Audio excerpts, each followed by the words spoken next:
सिंह की गूंजी गर्जना, कोई हैदर बहादुर तो यहाँ कर लड़े, है परशुराम देखा किसी मल्ल में, ना की हिम्मत अखाड़े पर आकर लड़े।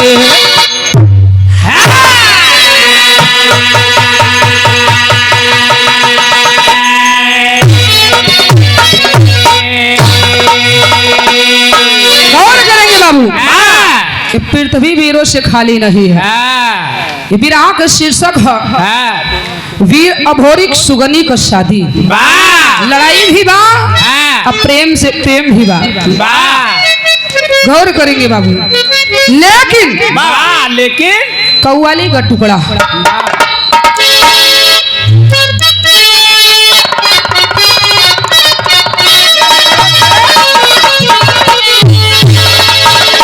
काबे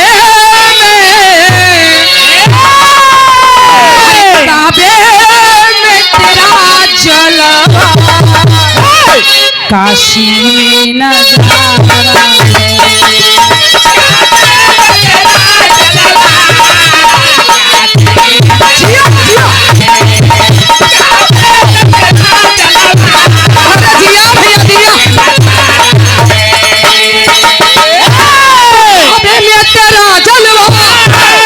में नजारा है।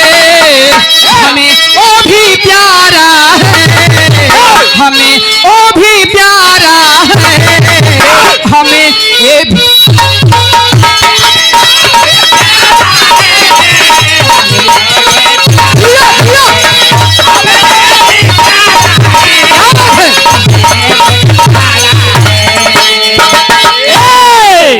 गौर करेंगे बाबू। कव्वाली के टुकड़े, लेकिन कव्वाली के भाव में कहे कैसे? अरे जो वीर जवानी में, जो वीर जवानी में जिहाद किया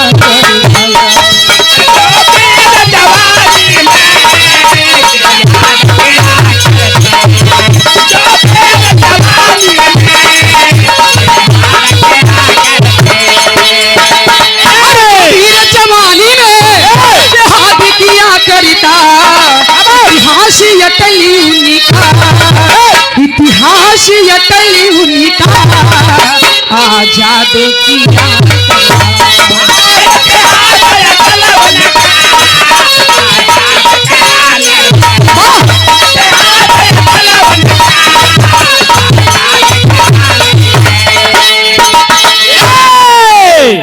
वाह भैया, आ जाइए बाबू। ये बिरहा में कव्वाली और भाव हो गई, लेकिन ये बिरहा में जौहरी शेर का लाइन हो।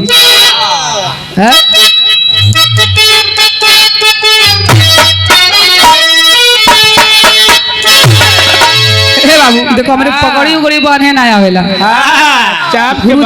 लहावत है, लहा जाई तो ठीक है। ऐरन का असली पहचान होला पगड़ी। तो अरे के लड़का हो के चाहे लड़की तनी मनी असर जरूर रहेला बाबू। गौर करेंगे कहना बा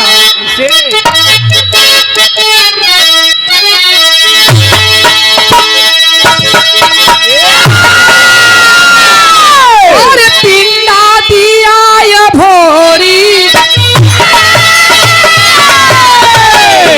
लौटा है अपने घर को, पहुंच गया है सहबल, नगरी के दरवाजे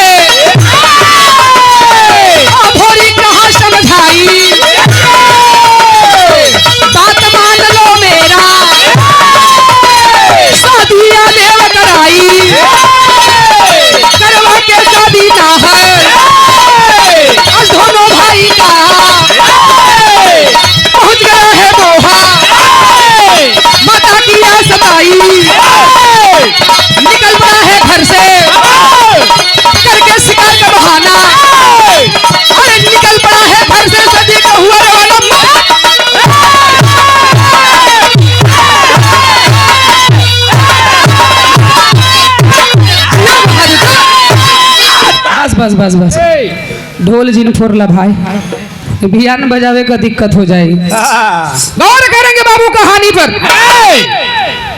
ए भैया कहानी कहवा कह कैसन हो।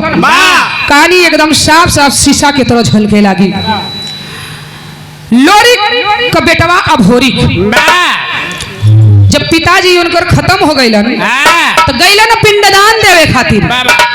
पिंडा देवे खातिर अपने बाप लोरी का जब गईलन और साथ में उनकर भाई देवाजीत और चंद्राजीत दोनों भाई के लेके तीसरका अभोरी तीनों भाई गईलन पिंडा परलन। पिंडा पार के वापस भइलन। जब वापस भइलन है बाबू तो सोहबल गांव पड़त रहल जहां उनकर ननियोरा रहल। ए भैया जब सोहबल में पहुंचलन तो सोचलन ननियोरे आए है काहे न चल के अपने जमुनी महतारी से मिल ले। ए बाबू लेकिन जब घरे के तरफ ननियोरे के तरफ घूमे लगलन सोचलन कि चली नानी जो हम महतारी मम्मी से मिल ले ननियोरा का हाल साथ चाल भी ले। ए भैया कुछ दूर गईलन तो पता चलल कि कजरी के जवन राजा रहे कजरी के राजा वहाँ का मामला गड़बड़ावत बा। सोचलन कि ननियोरा में अगर कुछ गड़बड़ सड़बड़ राज में हो जाई सोहबल में तो ठीक ना बा। ए भैया कैलन का अभोरी के दिमाग लगौलन कजरी के जौन राजा है उनकरा पास चल गईलन। राजा साहब से जाके बतियात हुवन बतियौलन मिलौलन कहलन कि राजा साहब जोन करत हुआ ठीक ना है। आपस में बतियावत मिलौले हुवन लेकिन कहलन सुना हमरे दूगो भाई हुवन आ तोहरे पास भी दूठो बिटिया हुवन। राजा साहब अगर आप चाहता तो हमरे दोनों भाई से तोहरे दोनों लड़कन के शादी करा दे। दुश्मनी ना करके जो रिश्ता में बदल जाएगा रिश्ता बन जाए तो ज्यादा अच्छी बात है। और राजा साहब का मिललन अभोरी अपने दोनों भाई देवाजीत चंद्राजीत के बाबूजी मिला के शादी करवा देला। राजा के लड़की से दोनों से शादी करवालन और करौले के बाद बाबू दोनों डोला लेके घरे अइलन कहवा गौरा में चलेलन। गौरा में जब अइलन बाबू दोनों डोला लेकर अपने भाई के दुल्हन के लेके राजा के बिटिया के विदाई करा के तब अपना बारे में सोचे लगलन। कहलन कि दोनों भाई के शादी तो हो गई लेकिन सबसे बड़ हम बानी हमार शादी ना भयल है। अब जाने ला सियान लड़की हो के चाहे लड़का बाबू केहू थोड़ो ना कही हमार बियाह करा दा। ए भैया शादी करा के घरे के मन में लड्डू फूटे लगल। सोचे लगलन कहलन की याद कलन बचपन के बात कि माई जमुनी सुगना गढ़ के सुगनी से वादा कैले बा शादी करावे खातिर। काहे के वादा कैले बा कि छोटहर जब हम रहली अभोरी अपने मन में सोचत हुआ कि जब हम छोटहर रहली तो सुगनी हम के जादू मार के सुगा बना के पिजड़ा में रखे रही। तो मैं वादा कैले रहली कि जब ये बड़ हो जाई तो तोहरी से हम इनकर बियाह करा दे तो से शादी कराऊ। सुगनी से जमुनी माई वादा कैले अगर हम चलब माई देखी तो याद आ जाए कि जाने हमार बियाह हो जाई करा दे। यह बतिया के सोच के घरवा बाबूजी बहाना कर देलन कहलन कि हम जात ही शिकार खेले। बाबूजी घोड़मांगर पर सवार भइलन और निकल देलन। जंगल के तरफ चल देते हैं अभोरी। जब जंगल के तरफ चललन है बाबू तो भयल का गीत के लाइन में बतावे एक बार कैसे।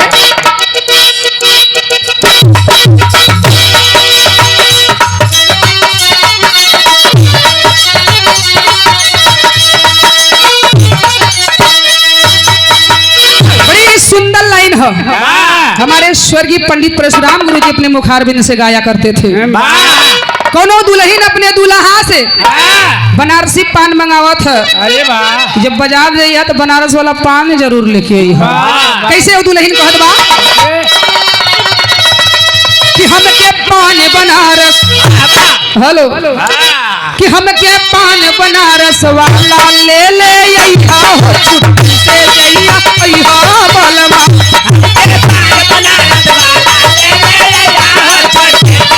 जिया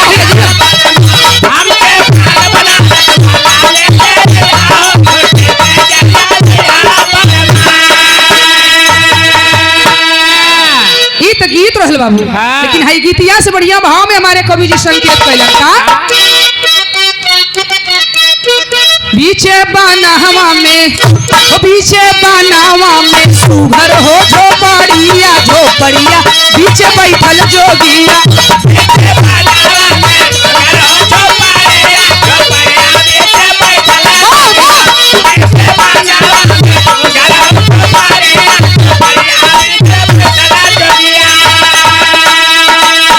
एक अखाड़ा जहाँ लड़े पहलवान बीचे बैठल जोगिया वो बीचे बैठल जोगिया नाहर घोड़ा रोके भई के तालावारिया झोपड़िया बीचे बैठल जोगिया नाहर घोड़ा रोके जिया भैया जिया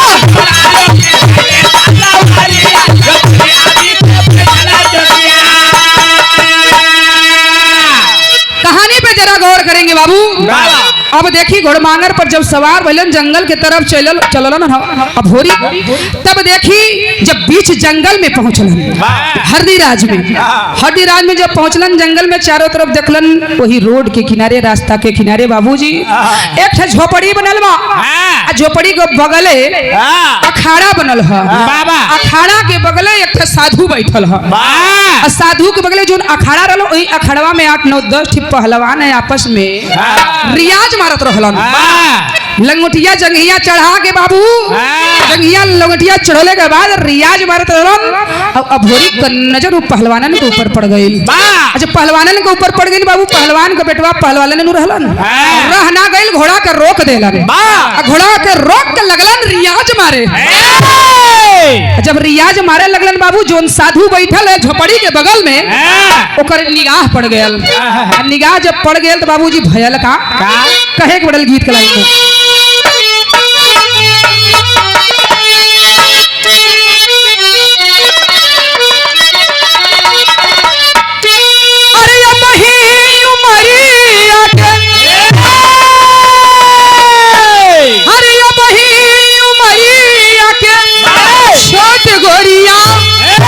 छोट गोरिया बाड़ू लाल लाल ओठ गोरिया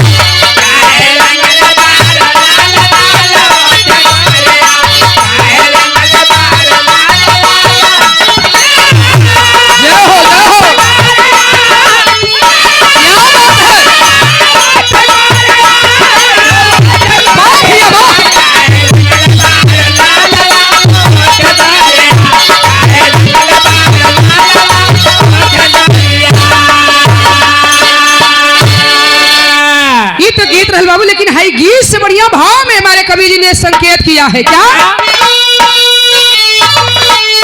हर कस के लंगोटा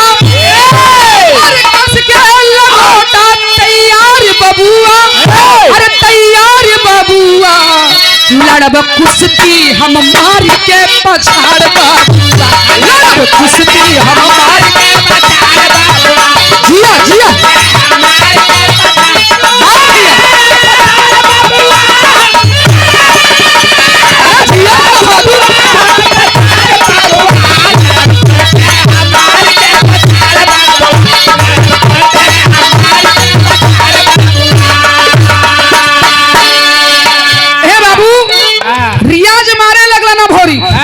लेकिन हो तक आवे अंतरा में कहे के पड़ल कैसे साधु बाबा पूछत हवन जोगी कहे बेटा परिचय बतावा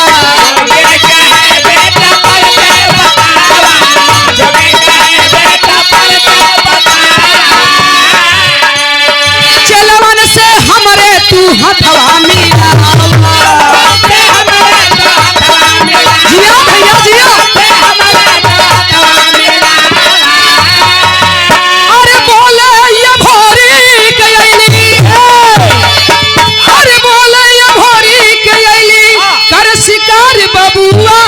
शिकार बबुआ लड़ब कुश्ती हम मार के पछाड़ बबुआ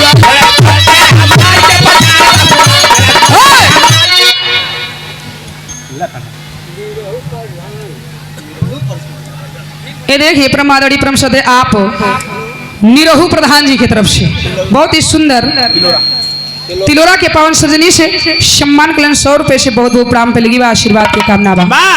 बहुत बहुत धन्यवाद।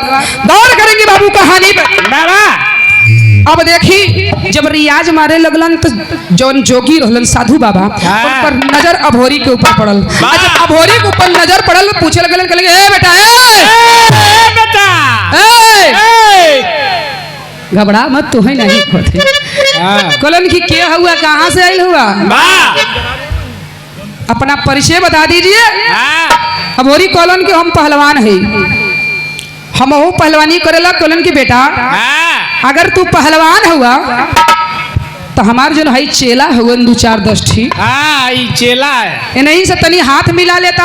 बा जब ये तनी बात को सुनलन अभोरी हाँ कौन परिचय मैं बाद में बताऊंगा हाँ पहले मिला मैं कौन हूँ कहाँ से आया हूँ। हाँ। लेकिन सबसे पहले जो आपके पास चेला है हाँ उनसे मैं हाथ मिलाऊंगा। हाँ है बाबू ए लेकिन हो तो क्या बा बाबू तो है कहे के पढ़ लिखा कैसे एक एक कर 10 मल्लों को पानी वीर पिलाया है। अरे एक एक कर 10 मल्लों को पानी वीर पिलाया है। अरे लोरी का हुस्न अभोरी परिचय वह बतलाया है।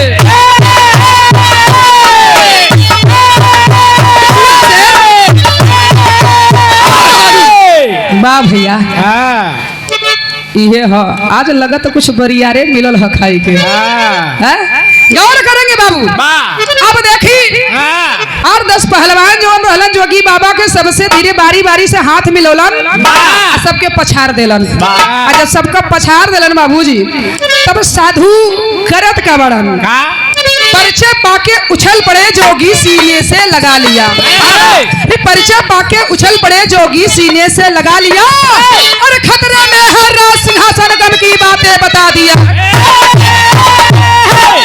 बाहर भैया हे बाबू बा जब कहलन सबके 10-9 जने के पटक देलन हरा देलन भोरी हाँ जोगी के जवन चेला रहलन हाँ एकरे बाद कहलन कि हम लोरी के बेटवा या भोरी के बाबा जब लोरी के बेटवा या भोरी बतौलन तो कैलन का साधु दौड़ करके गले से लगा लेते हैं और गले से लगौला के बाद गोदी में उठा लेलन। कहलन बेटा यही दिन यही समय के हमारे इंतजार रहल बाहरे करे यही घड़ी थी। हाँ एक समय ए जब ये संकट का बादल छाया हुआ था ये हरदी राज जो है संकट में था। बाबा आज वही दिन वही समय फिर आ गया है। बा समय भले बीत गया है साथियों।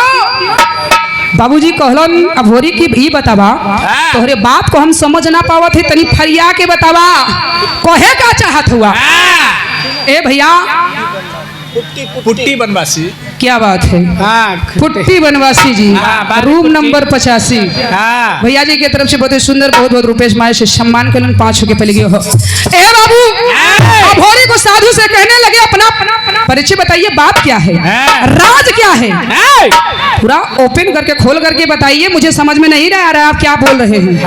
कलन बेटवा एक समय रात तोहार बाप जो लोरी को रहलन लोरी की यही समय इसी ऐसे ही समय थी संकट की घड़ी छाई हुई थी हरदी राज में तुम्हारे बाप जो थे मेरा चेला थे।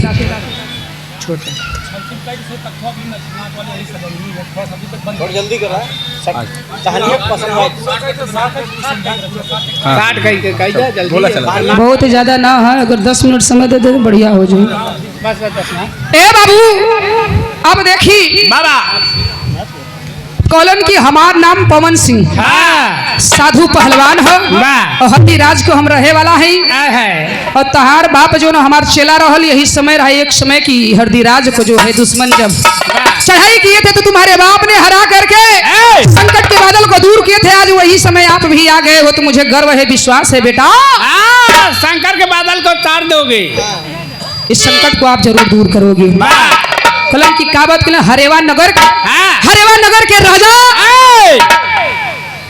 बाबूजी हरेवा नगर के जोन राजा है ऐलान कैले बा ओकर 1 नंबर का जोन पहलवान है जौना का नाम शेर सिंह है वही शेर सिंह हरेवा नगर के राजा का पहलवान जोन शेर सिंह नाम ऐलान कैले बा कि हरदी राज से हमारी कुश्ती करा दी जाए।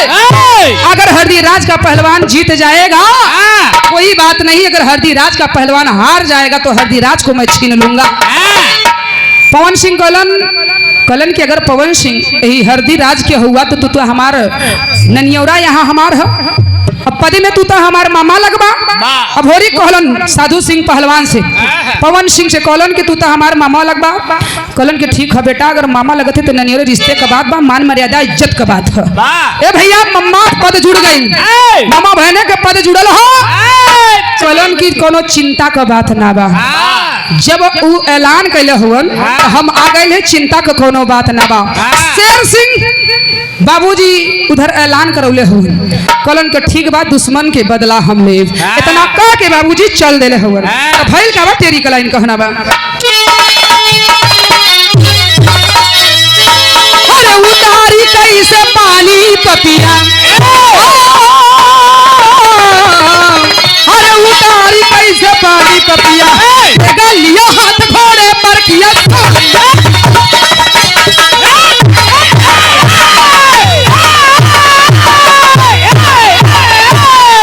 अरे बाबू अब देखिए माई जमुनी से मिले खातिर महल के तरफ चल देलन। और जब महल की ओरी गइलन तो कैलन का गीत के लाइन में कहना बा।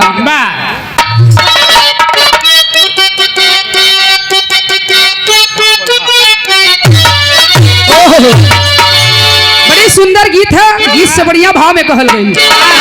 माना अरे माना कहनवाना हो माई, माना कहनवाना,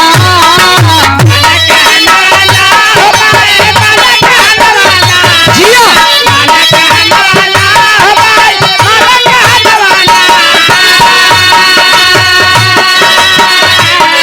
महल में जब गइलन होरी माई जमुनी के पास कहलन कि माई दुश्मन आइल है अपने राज्य में। बेटवा तू आ गइला तो कोनो चिंता के बात ना बा, माई से अपने बतावत हो।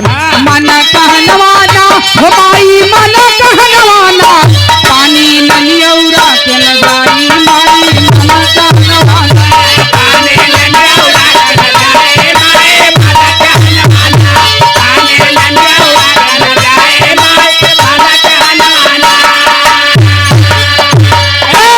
गौर करेंगे बाबू, माई के पास गइलन कहलन माई अपने राज्य में दुश्मन आयल है। कहलन कि कोनो बात ना बेटा, तू आ गला, चिंता के कोनो। कहलन जेकरे के लड़े के होई अब आके हमसे लड़ी, जेकरे में दम होई हमहू पाती लिखत है, हर से पत्र लिखत हुवन। का पत्र लिखत हुवन बाबू? गीत गीत गीत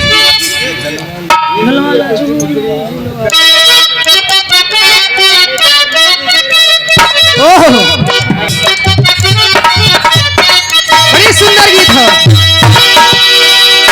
डलवाला झूला झूलवाला झूला,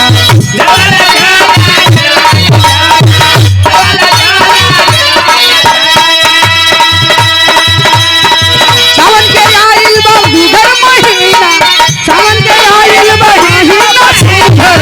बोला बोला हो बोला मोरी जाना कबूतर,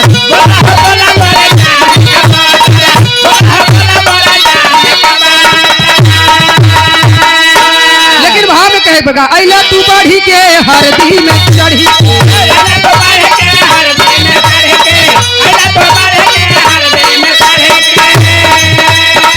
अला न कैला त हिम्मत दिखावा, अला न कैला त हिम्मत दिखावा।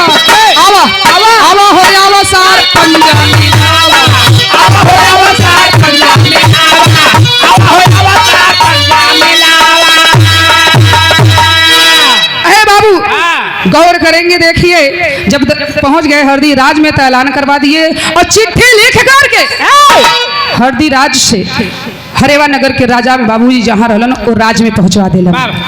जो हरेवा नगर का नंबर 1 पहलवान शेर सिंह, उसके पास चिट्ठी जाती है और कुश्ती का अखाड़ा बाबूजी दिन समय जो फिक्स करके रखा जाता लड़ने के लिए। बाबूजी जब आते अखाड़े में अलन है बाबूजी, तब देखी होत का बा एक तरफ जो है कुश्ती के लिए 9-10 लोग शेर सिंह बैठे हैं, एक तरफ जो है अभोरी बैठा है। अभोरी के साथ कोई नहीं, अभोरी के साथ में पूरे ग्रामवासी है। तब होता क्या है, कहे के बड़ल आल्हा के लाइन में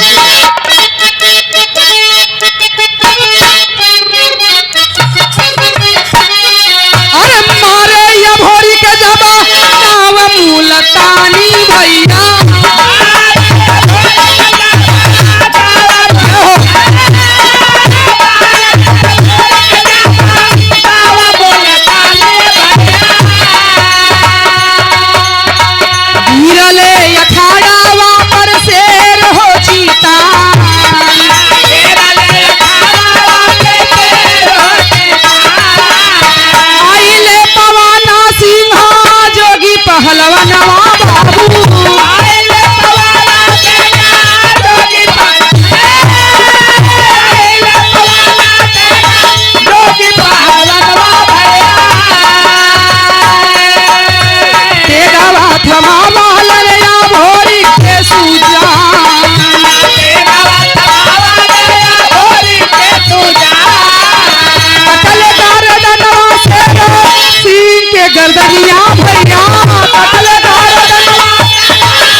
बारी बारी से जो 10 पहलवान लेकर के शेर सिंह आया था, सबसे पहले 9 के साथ कुश्ती होती है, उसी अखाड़ा पे 9 को हरा देते। 10वां नंबर जब शेर सिंह का आता है, अभोरिक अखाड़ा पर चढ़कर दोनों से बाबूजी लड़ाई होने लगती है, कुश्ती होने लगती है। लड़ते लड़ते लड़ते लड़ते कभी अभोरिक पटका जाता तो कभी शेर सिंह, लेकिन खुदा न खाता, खुदा की मर्जी, साथियों मुल्तानी दांव लगा करके शेर सिंह को पटक देता है। शेर सिंह को जब पटक करके अभोरिक चढ़ जाता है उसके छाती पर, तब तक पवन सिंह पहलवान जो साधु थे दौड़ कर तेगा लेकर के अखाड़े पर चढ़ गइलन। जब अखाड़े पर चढ़लन बाबू तक कैलन का कहे गोड़ सदर आल्हा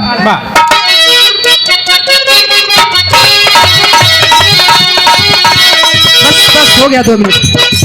हरदी का पानी बच गईला श्री माँ,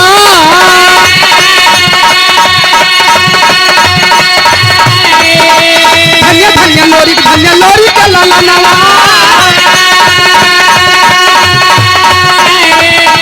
धन्य धन्य वो हगन अभोरी पहलवान। अरे बेली आशीर्वाद माई जमुनी धधाई के, अरे बेली आशीर्वाद माई जमुनी धधाई के, राख ले है बेटा ननी और कसान।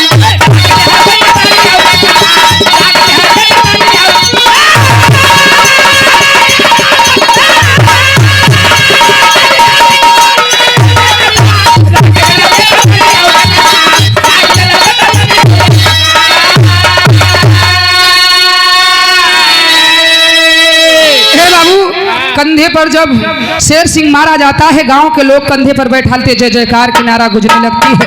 और अभोरी को लेकर माई जमुनी के पास गलन, महल के तरफ माई के चरण पर गलन, आशीर्वाद दिली। माई कहलिन कि बेटा हमें भरोसा नाज विश्वास रहल कि तू अगर राज्य में आ गए होते इज्जत न जाए पाई, हरदी राज के पानी इज्जत न जाए पाई तो तू इज्जत का रखला बहुत बड़ा गर्व है। ऐसे ही भगवान करे हर इंसान को ऐसा पुत्र दे। ए बाबू हरदी राज को इज्जत मान मर्यादा रखलन, जीत विजय प्राप्त कलन, चारों तरफ जय जयकार को नारा गुजत। गौर करेंगे बाबू, ये कहानी यहीं पर समाप्त भइल। खड़ी गलाई में कहे दो अरे जुग जुग, अरे जुग जुग जिया लाल जुड़ाइल छतिया, अरे जुग जुग जिया लाल जुड़ाइल छतिया, कैला सुगनी से शादी माना बतिया।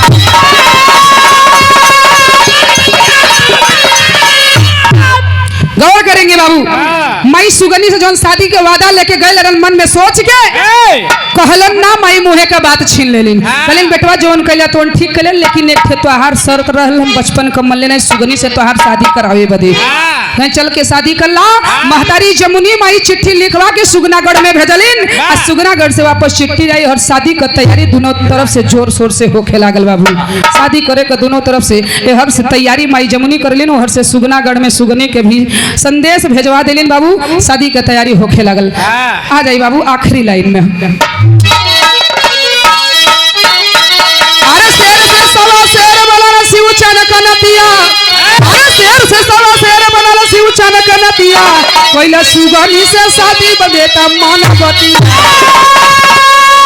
बा भैया आज छाप के लाइन में तो राजभर में सदगुरु स्वामी राधेश्वरी नाथ, अरे दयाल बच्चन विजयकांत छत्रधारी है साथ हो।